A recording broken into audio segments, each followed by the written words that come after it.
Why do I prefer an LPDA for mountains? Keep it simple, keep it real, but do look at a few things. Currently here, I'm in the Rockies in Colorado.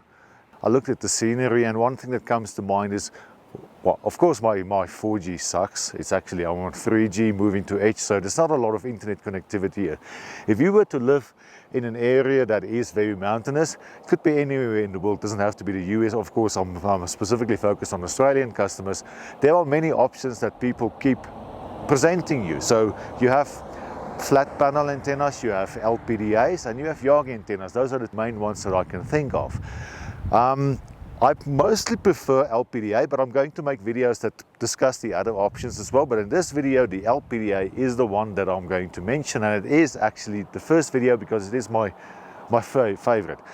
The reason for that is the LPDA has a consistent gain across the band. So if an antenna, an LPDA antenna is designed for, let's say, 12 dBi gain at the low end and 12 dBi at the high end, that's what you are going to expect. Other antennas have different artifacts, which I will discuss separately, but for LPDA, you have one antenna that does basically the same thing wherever you are, no matter what. So if you operate in the low frequency, if you operate in the high frequency of what that same antenna can do, that antenna gives you the number that you expect to see. Of course, in the LPDA 92 and the future solutions that Poynting has, they have a bracket, they have a solution, so you can make it a MIMO antenna. So you can use an LPDA for a booster, such in our case in Australia, the Cel-Fi GO, or you can use it on the NightHawk M5, M6, the Teltonika RUT360s, or the more high-end X11s, X12, X14s, those models as well.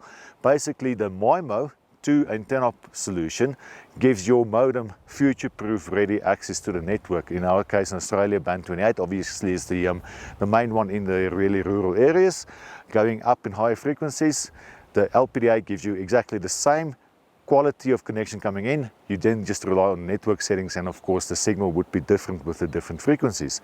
For a booster, LPDA always a good design, because you can have different frequencies coming to you because of network settings again, because of different environmental facts. Antenna serves you well wherever you are, no matter what the frequency is that's there. Also, the gain and the radiation pattern it's one of those classic antennas. It just works, and it works well. It does a good job at what it does. It doesn't do much to the back, everything goes to the front, so it's a nice directional antenna.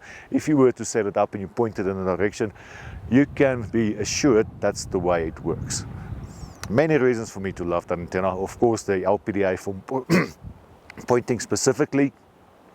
Of course, the LPDA from Poynting specifically is a rugged design, so actually is quite reliable if you put it in a place like such. I mean, there's still snow caps on here. This is now almost end of June, and it's summer, supposed to be summer here. I'm actually a little bit freezing right now, but that antenna can survive. And in Australia, in the outback, it survives the sun and the harsh weather. Here it would survive the snow as well, because there's no radome. Radome, good to protect, but if there's wind and snow and all sorts of stuff, there's no extra load bearing. Plus, snow, of course, would completely break the antenna performance if there's snow build-up on the antenna, because that's water. Water will not make it work, so you have to wait till it melts. So LPDA, and specifically the one from Poynting antenna or a Yagi antenna, but let's think about the one from Poynting antennas.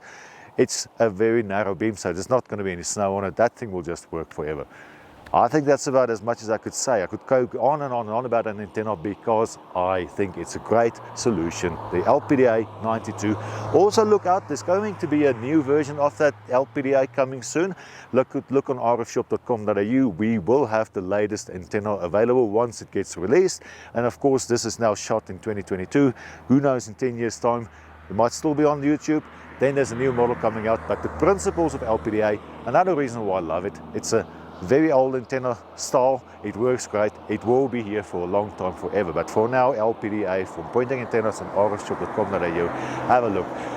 I'm going to go further up the hill probably do a few more videos because I'm also going to talk about why I do like the panel antenna, when that might be relevant. I'm also going to look at Yagi antennas because there is a definite benefit in those, but it will be at a disadvantage compared to LPDA. So first video, I'm telling you this is my all-time favorite. Second one is there is an alternative option, but I'll explain why LPDA is still my favorite. And then the third video, Yagi, also awesome antenna, but again I will refer back to this video to tell you why I still prefer the LPDA above any of the other two in rural settings and mounting such as this.